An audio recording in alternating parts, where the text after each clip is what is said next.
Muy buenas tardes o muy buenas noches a todos y a cada uno de las 3.500 personas presentes hoy aquí. Autoridades, presidencia, vicerrectores, decanos, profesores, directivos, invitados especiales, organizadores del acto, amigos y muy especialmente vosotros, alumnos.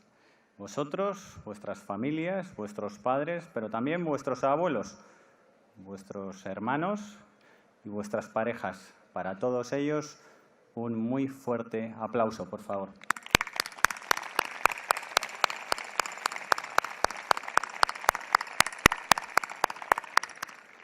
Si algo resulta habitual pero erróneo, a mi entender, a la hora de trenzar un discurso para un público aparentemente homogéneo, es pensar precisamente que lo es.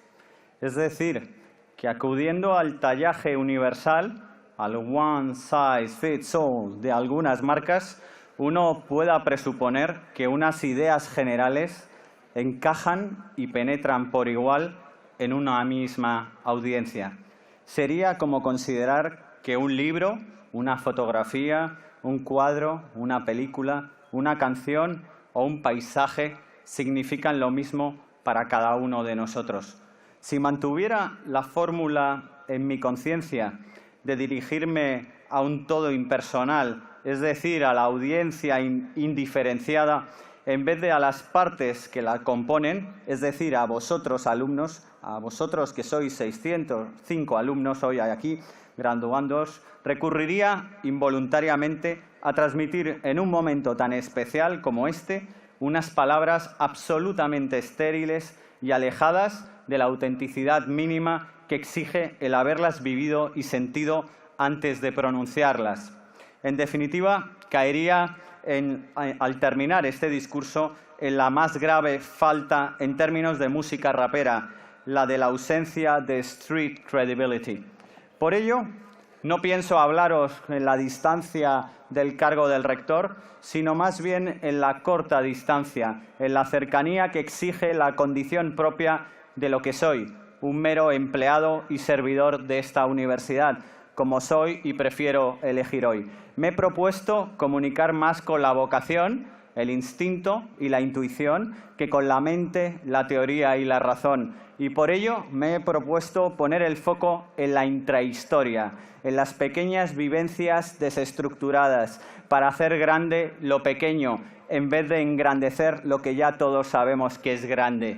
Me resisto así a terminar de hablar y no haber sido capaz de rozar ni tan siquiera la esfera privada de cada una de las personas que sois vosotros y de las personas que nos acompañan hoy. Para evitarlo, no voy a tener más remedio que exponerme, desnudarme por dentro y hacerlo transparente por fuera. Trasladaré una especie de intimidad reflexiva, de discernimiento que he elegido para tal especial ocasión. Se trata de algo vinculado a mi propia forma de discurrir, de experimentar y de proceder en la vida, a lo que llevo algunos años aficionándome con cierta disciplina, el descubrimiento de lo ajeno y el autoconocimiento de lo propio. Suena complicado, pero ahora entraremos en materia. Desechando, pues, con mis palabras la tentación de caer en la divagación, espero ser capaz de trasladaros a todos, de modo breve, genuino y práctico, una sencilla receta de voluntad y técnica personal en nada academicista. Esta se centra en uno de los atributos aparentemente intrascendentes de los que más valoro en cualquier persona y en vosotros alumnos tras vuestra marcha hoy de aquí. Me refiero al cultivo intensivo de la curiosidad individual.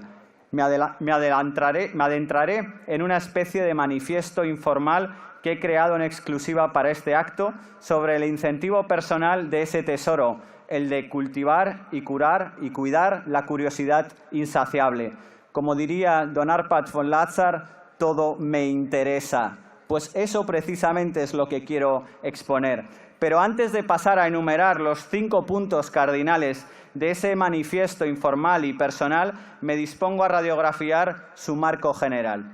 Este manifiesto a favor de la curiosidad cotidiana repasa intermitentemente episodios pasados de la historia de las distintas civilizaciones, acoge la toma de observaciones sobre la actualidad política, cultural y social de los países, provoca conversaciones con extraños que aparecen y desaparecen en nuestras vidas, fomenta los paseos interminables por ciudades nuevas y caminos poco transitados y selecciona biografías de personajes influyentes de épocas singulares, entre algunas líneas más de contemplación e interiorización, como es la pintura, el cine, la música, de cualquier estilo. Bajo estos pilares, inspirado y protegido, queda uno por la luz que emana esa bella y sencilla frase del Talmud: de quien no añade nada a sus conocimientos, los disminuye. Y para mí, ese tipo de conocimientos los interpreto como los mundanos y no los científicos, más aprovechables aún para vuestro momento actual, alumnos ya graduados, donde la práctica y la síntesis prima sobre la teoría y la elucubración. Os encontráis ya fuera del radar de las aulas, pero os toca seguir aprendiendo por igual y de forma más heterodoxa y autónoma si cabe, buscando cada uno su suministro propio. Yo os propongo que sea desde un agua de manantial, que no desde el tratamiento mineral de las sales intermediadoras. La responsabilidad del conocimiento a partir de este momento es vuestra y solo vuestra, de vuestros sentidos y de vuestra voluntad. Tomemos un ejemplo muy cercano del despliegue de encantos de la propia curiosidad, y es el hombre que, como hemos dicho ya en varias intervenciones a lo largo de la tarde-noche de hoy, el hombre que dio tan generosa y altruistamente su nombre para la fundación de esta universidad hace 17 años. Camilo José Cela, y que me corrija su hermana doña Marusha, a quien estoy viendo a las 12:05, como dirían los pilotos, presente hoy aquí con nosotros junto a su familia. Y Camilo José Cela, a pesar de su insaciable apetito intelectual, no puso sacar nada, absolutamente nada en vida, provecho suficiente como estudiante universitario, ni tan siquiera en pleno esplendor y apogeo del ilustrado movimiento liberal educativo en España. Ninguna de las 3 carreras universitarias que comenzó consiguió o quiso terminar, ni Derecho, ni Filosofía, ni Medicina. Y en este caso podemos presuponer que no fue tanto por el mal estudiante que fue, sino por el mal sistema en el que vivió. Obviamente, esto no hubiera ocurrido en ningún caso si hubiera estudiado con nosotros en nuestra universidad, en su modelo ya consolidado, interdisciplinar, innovador y transnacional, en sus 5 áreas de conocimiento por igual: salud, educación, comunicación, derecho, economía y arquitectura. En cualquier caso, el saber académico no le fue posiblemente presentado ni en forma ni en fondo como él merecía, como su individualidad sobrecapacitada y su inusual curiosidad tan original y diferenciadora le hacía ser lo que era. El café para todos, desde luego que él no lo bebió, ni le estimuló tanto como lo encontrado fuera del campus. Tocó más conocimiento y más realidad con sus propias vivencias, con sus profesiones, con su imaginación y no con los planes reglados. Ahora sí, punto 1 del manifiesto, para elevar la curiosidad individual al máximo exponente. 1. Lo aparentemente nimio, lo aparentemente insignificante, importa y mucho. Como argumento de fondo para esta aseveración, siempre he pensado que las mejores preguntas nunca vienen de la ciencia ni del especialista, sino de la divulgación y de la práctica del generalista. Y en todo caso es la ciencia quien la responde o la resuelve, y no siempre lo suficientemente rápido. Los tiempos de la acción son siempre más cortos que los de la erudición. Punto 2 del manifiesto. Para querer sumergirse, para querer explorar, para querer explotar al máximo lo desconocido, es óptimo abandonar los complejos y no parar de preguntar y preguntarse. Llevado al límite esta idea del continuo cuestionamiento, hace ya 30 años quedó publicado un libro fabuloso de los catalogados hoy en día como de crecimiento, desarrollo personal o liderazgo positivo. De una manera ciertamente asimpática y quizás prematura para la época, titulaba a su autor Chad Helmster, "What you say when you talk to yourself", ¿qué decir cuando uno se habla a sí mismo? Punto 3 del manifiesto. Conviene compartir no la sabiduría, sino la ignorancia, no alardeando de lo conocido, sino reconociendo lo desconocido, sin miedo a atravesar las fronteras de la inexperiencia propia hasta llegar a la experiencia ajena. El equivocarse es sano siempre que uno destine tiempo a corregirlo y superarse. No hay prueba y error, sino error si no se prueba. Ejemplo de esto son los inventos que surgen por la vía de la pura práctica y no de la teoría, como en la propia Edad Media dio lugar la aparición de la anestesia casera, de ese mélange de yema de huevo, aceite de rosas y trementina a manos no de un médico, sino de un cirujano barbero llamado Ambroise Poiret, un cirujano barbero sin estudios universitarios. 4. Manifiesto informal. Resulta conveniente compartirlo aún pendiente de aprenderse con cierta felicidad y sana inseguridad de adentrarse en las propias lagunas de uno mismo. En este punto, otro libro irrumpió en el mercado en los años 30 del siglo XX, causando sensación y con un título de lo más desconcertante en su momento. Me refiero al How to be happy though human. Cómo ser feliz aun siendo humano, de Walter Berrand Wolf, discípulo del famoso psicólogo vienés Alfred Adler, y el cual arrancaba con un muy cáustico comienzo que lo leo literalmente a continuación. La vida se ha hecho complicada. El trabajo es duro y el juego escaso. El pensar es frecuentemente doloroso e incluso el amor para muchos se ha convertido en un tormento en vez de un gozo. Y último punto, el quinto sentido de este manifiesto.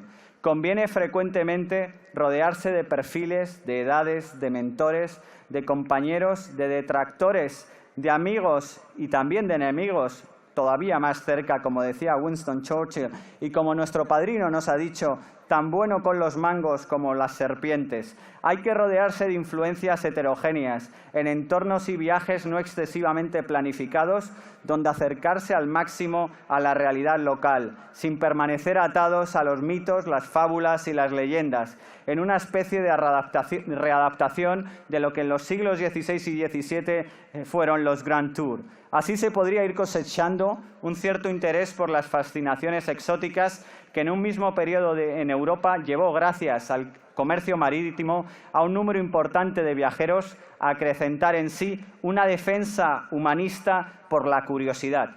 Muchos de ellos, en los salones o gabinetes en su casa, albergaron rarezas inimaginables. Las denominaban en alemán los Wunderkammer y en latín los Mirabilia. Eran lugares que invitaban a pensar y soñar, rodeados de todo tipo de artefactos, dibujos, planos, manuscritos, instrumentos musicales, fósiles, herramientas de labranza, armaduras e incluso esqueletos de animales, entre otros objetos. Bajo esta recreación de galaxias, en ese entorno, algunas mentes tan inquietas como las de Thomas Brown llegaron a encontrar un hábitat favorable para la invención de palabras, hasta llegar a 700 en el idioma inglés. Fue el segundo mayor proveedor o suministrador de palabras después del célebre escritor William Shakespeare. Ya en el siglo XIX, este espíritu de fomento de la colección y contemplación de las pequeñas maravillas del mundo fraguaría en países como el Reino Unido con la creación de hasta nuestros días la vigente Real Sociedad Británica, fundada en Manchester, luego en Oxford y luego en Londres, totalmente creada por la iniciativa privada como nuestra universidad y totalmente suscrita de la forma voluntaria, no por sabios, sino por solo y llanamente curiosos. Llegado ya al fin, tranquilidad, unos segundos más de paz, por favor. Llegado ya al fin, confío humildemente en haber sido capaz de propulsar al máximo el valor individual de la curiosidad como vía de acceso a un conocimiento insólito y sorpresivo. A partir de ahora, que cada cual se esfuerce por encontrar su elemento, ese cénit interior que sienten los surfistas deslizándose por sus olas elegidas, como vivió y disfrutó Jack O'Neill, el recientemente fallecido a los 94 años, multifacético e inventor pionero del traje de neopreno. Pero antes de ese tiempo estuvo años trabajando y años experimentando, siendo taxista, pescador, leñador e incluso vendedor de extintores. De todo trabajo, de todo episodio, de toda intrahistoria, de toda curiosidad, de todo lo micro se extrae un aprendizaje macro. Así espero que seáis capaces, a partir de este momento, de crear vuestro propio manifiesto informal, vuestra propia hoja de ruta, vuestro propio diario, para extraer de lo pequeño lo máximo. Esto es todo por mi parte. Muchas gracias sinceras por escucharme.